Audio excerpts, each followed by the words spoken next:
Halo adik-adik semua, mari kita belajar dan bermain yuk. Ada yang tahu nggak apa sih media pembelajaran yang sangat lucu ini?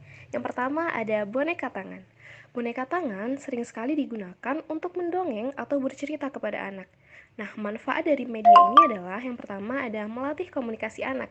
Saat kita menggunakan boneka tangan, disitulah kita bisa memperkenalkan berbicara atau bercerita kepada anak. Yang kedua yaitu merangsang daya imajinatif. Apabila tadinya ia bisa menjadi penonton pertunjukan boneka tangan yang kita bawakan, maka ia juga perlahan juga bisa menanggapi cerita tersebut, atau bahkan si kecil juga bisa membuat ceritanya sendiri. Hal ini sangat baik untuk daya imajinasi dan kreativitas anak. Untuk itu, begitu anak mulai belajar berbicara, kita bisa menyisipkan pertanyaan ringan terkait cerita yang sedang disampaikan. Membantu anak komunikatif, membangun cerita sederhana berisi dialog-dialog ringan antara tokoh yang satu dengan yang lainnya. Nah, semakin sering anak melihat hal ini, ia jadi tahu nih bahwa ketika ada yang bertanya atau mengajak berbincang, ia harus bisa menanggapinya. Anak juga bisa belajar bahwa saat ia menginginkan sesuatu, ia harus menyampaikannya. Selain manfaat untuk anak-anak, ada juga nih manfaat untuk penceritanya, yaitu membantu pendongeng untuk menyampaikan maksud dari cerita tersebut.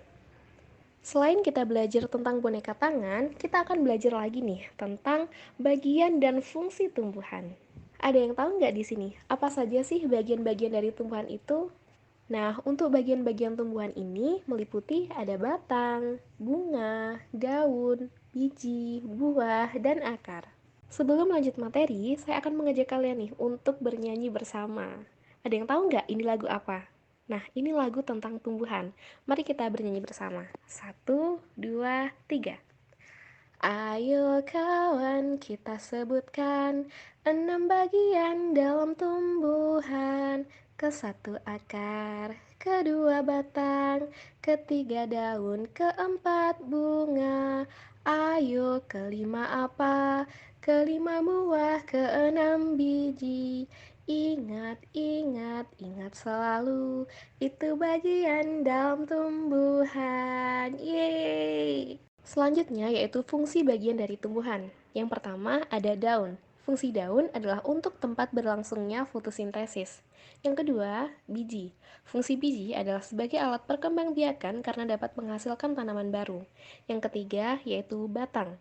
Fungsi batang adalah sebagai penopang tumbuhan. Yang keempat yaitu ada buah. Fungsi buah adalah sebagai tempat penyimpanan cadangan makanan dan sebagai tempat biji. Yang kelima, ada akar. Fungsi akar yaitu untuk menyerap air dan zat hara, untuk menunjang berdirinya tumbuhan, serta untuk menyimpan cadangan makanan. Dan yang terakhir ada fungsi bunga. Fungsi bunga sebagai alat reproduksi dan berperan sebagai pewarisan sifat. Sekian pembelajaran dari saya hari ini, semoga bermanfaat. Terima kasih.